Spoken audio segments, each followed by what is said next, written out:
What's going on, golf addicts? DB here to bring you everything you need to know and nothing you don't about Detroit Golf Club, the site of the Rocket Mortgage Classic. I've done all the research. I've looked at all the stats, all the trends. I've got some player quotes for you coming up. I've got some key stats at the end. It's everything you need to know so I can save you all that time on the research. So you're going to want to stay tuned. In fact, I have a player quote from a defending champion who feels like he cracked the code at Detroit Golf Club after missing the cut his first two times. He gives a little nugget into what really clicked for him last year before winning. And I am talking about Cam Davis. We've got Cam Davis, a past champion here, Bryson DeChambeau, a past champion here, and Nate Lashley. This will be the fourth year they've played the Rocket Mortgage Classic. The course hasn't really changed a whole lot. It is an older course that they renovated for the PGA Tour. It's an 1899 Donald Ross design.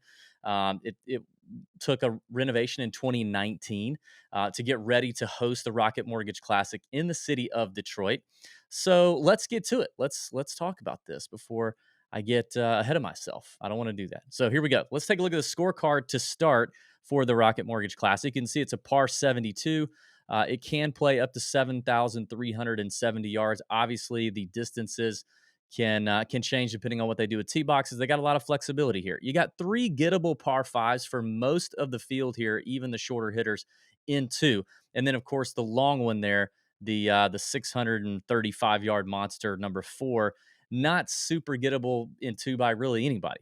And then you've got four par fours that play less than 400 yards or right around that mark. So a lot of wedges in hand is what I think we're going to see here. What's interesting is, you've seen guys uh, like Nate Lashley, who missed the cut in both the starts after he won. He won the inaugural event here in 2019, then missed the cut the last 2 years. Cam Davis did the exact opposite. He's your defending champion. He missed the cut in his first two attempts. I alluded to that in a quote incoming here from Cam Davis. And then Bryson followed his win in 2020 with a missed cut last year. Just kind of weird. It's very strange. And only six players have made all three cuts in the first 3 years of this event. Only six.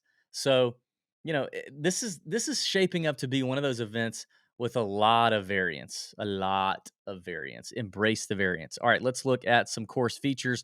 Overall, it is an old school property and easy for the modern player to take apart, even after renovation. It's fairly flat, and the trees, everybody's going to say it's tree line, but our caddy insight tells us that, yeah, it's tree line for like an amateur, but the trees aren't that much of an issue with these guys unless they're really spraying it.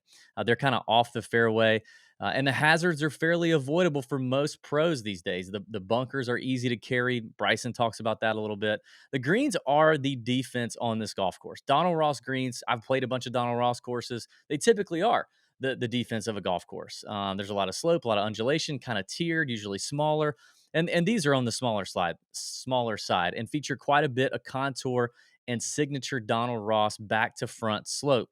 And being below the hole is key. And this is something we got to pay attention to. Okay, we're in the Northeast. There's this bent POA mix. The GCSAA website says bent POA mix. You're going to see some sites that are going to say POA, some that are going to say bent. People are going to be looking at POA stats. People are going to be looking at bent stats. Oh my God, what the hell do I look at? I don't know, David. Help me. I'm pulling my hair out. I can't figure out which grass type to look at. I'm going to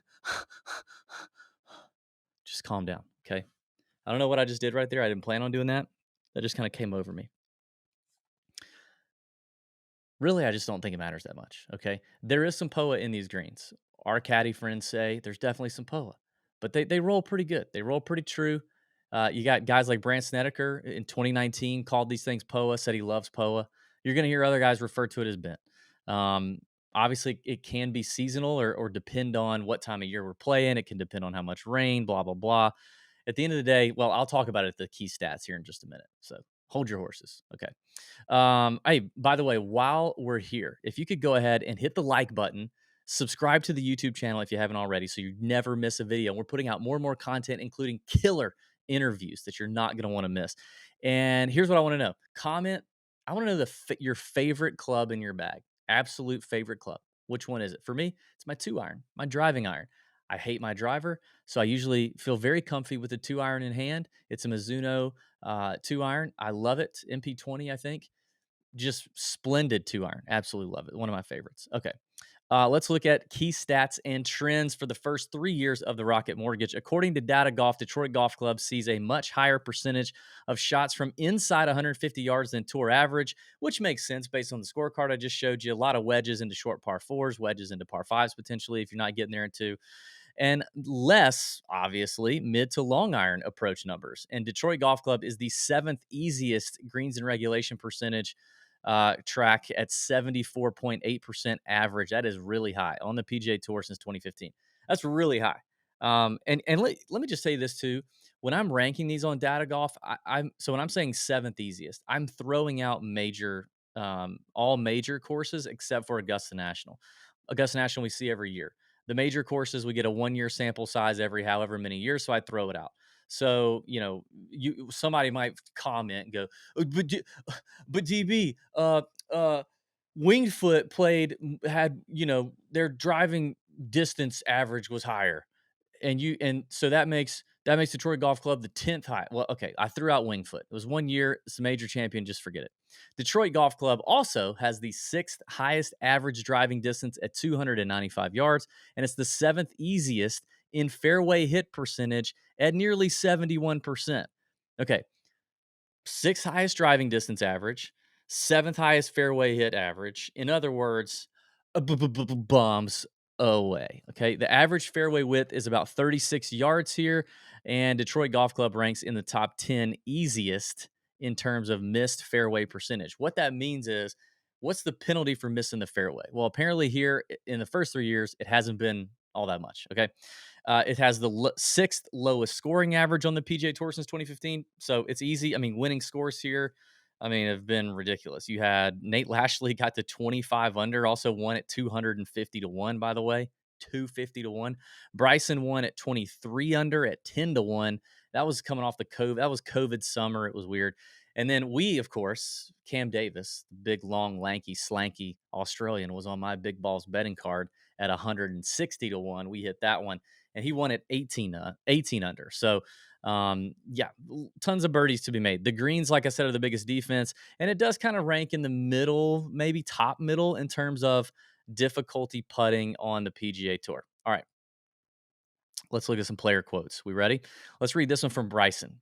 Talks about somebody asked him, wanting to hit it further. How much does that help you in conditions like this when it was wet? He says it's huge. Being able to carry certain bunkers, fly to certain areas where I can have irons in where people are going to probably struggle a little bit, even though they're still going to play great. It's not like somebody that hits it short out here can't win. They can, absolutely. If they iron play well and putt really well, they can beat me. Hopefully, this length gives me an advantage that you don't have to be so perfect to allow myself to be up next to the top of the leaderboard come Sunday. Yeah, so obviously length is a big advantage, but this is a course that doesn't, put chains on the big guns, put chains on the letting the big dog eat. It doesn't really do that. Now, if obviously being in the fairway is critical. Let's read this quote that I teased at the top from our defending champion Cam Davis.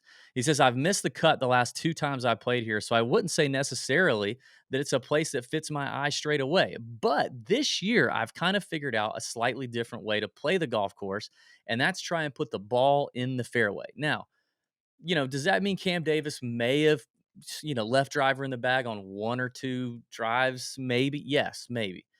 But he also still hit driver plenty. This is going to come down to hitting it long and far. But if you're not super long, but you hit a lot of fairways and you can, hit your irons or wedges and get hotter with the putter, obviously that can happen. In other words, again, the key word here is variance. This is very much like the 3M Open. It's just a highly variable event. Any type of player can win. It really comes down to throwing darts on these greens and making a lot of putts. Unlike the 3M, these Donald Ross greens are a little smaller. So if you're hitting them, you likely have better looks, closer looks to birdie. But it is going to be a highly variable golf tournament for sure. Patrick Reed, I think the biggest thing is it's a shot making golf course. You have to work the ball both ways. You can flight it, you can take it up in the air. There's a bunch of different shots, especially when the wind blows, that you have to play. It's not just see a number, hit a number. You have to use the contours of the greens, use the wind in a bunch of different areas. I love being creative and having to work the ball around. A place kind like this kind of suits me, and I feel real comfortable over the ball. The golf course is pure, it's in great shape, and it's a birdie fest. If you're hitting fairways, hitting wedges in there close, make a bunch of putts, make a lot of birdies, giving you confidence going forward. So there's P Reed again, just kind of saying this is a birdie fest. Hit your fairways, hit your wedges, make your putts. Here we go. But you could use a little creativity, and I think for some players, that's how they'd prefer to play it. Whereas a guy like Bryson would prefer to bludgeon it to death, or a guy like Cam Davis may prefer to bludgeon it to death, and I think that's perfectly fine too. I guess the last thing we'll look at is going to be my key stats for the week. As you can see, like Detroit Golf Club it's not really a sexy course. I mean, it's really not. And I love Donald Ross courses. Some of my favorite courses are Donald Ross designs, but for the PGA Tour, this is just not a great one.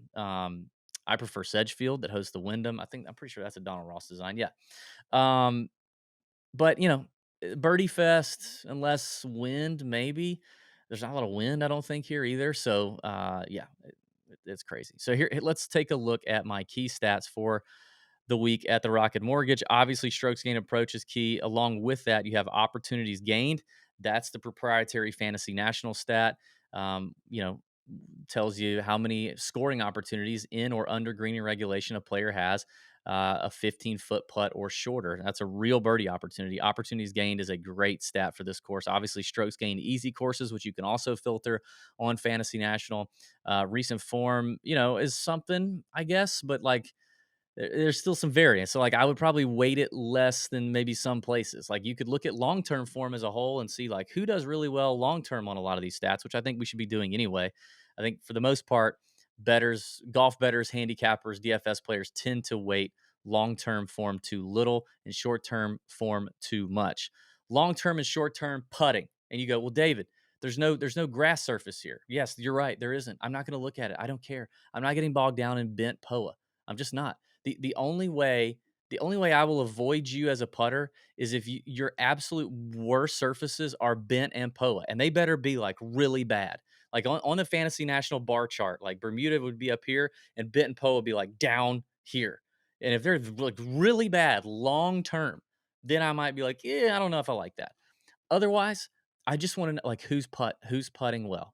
Short term, long term. This is a great spot for the rolling report on Fantasy National that can show you, the last 4 rounds all the way out to the last 8 rounds. You can kind of see the trend and how things are going. I like that. And I'm just gonna look at putting. F it. I'm just gonna do that. Strokes gained off the tee. I think off the tee is a big deal here because whether you're getting those strokes gained through your distance or a combination of distance and accuracy, or you're just a really accurate player that never misses a fairway, so you're typically still going to have plenty of wedges or short irons in hand that you can take advantage of here. Strokes gained off the tee, I love it. And then all these scoring stats, your par five scoring. You got these 4 par 5s that you got to make a bunch of birdies on. If you're not eating on these par fives, you're getting lapped. Okay. Birdies are better gained, DraftKings points gained for sure. That and then the strokes gained easy courses. That's really it. Like I think we just simplify it. I think we boil it down to that. I hate proximity stats. My boy Rufus Peabody, professional golf gambler, hates proximity stats. So I'm not doing all that. We're not working proximity stats into here. If you're looking for proximity stats, you're in the wrong place. Tour Junkies don't play that. Okay. It's just noise. And there's so many errors and flaws in proximity stats. Just forget it. Okay. We also don't do correlated courses here at Tour Junkies Enterprises. Okay. If you want to know why, well, it's because every caddy, every tour player we've ever talked to doesn't give it a whole lot of weight. And then we talked to a guy like Rufus Peabody, who's a professional sports golf bettor for the last 10 plus years, who's back tested the heck out of this thing and done all the research he could do about it and found that it really amounts to a whole hill of nothing. So don't do that either. Like, I think we can simplify things just a little bit here, but maybe ratchet up that long term form, turn down that short term form a little bit, see what your models kick out. Let's have a great week and may your screens be green and let's bend over your bookie. Yeah, may your screens be green. I did that right. Yeah. May your screens be green and bend over your bookie for the Rocket Mortgage Classic. See ya.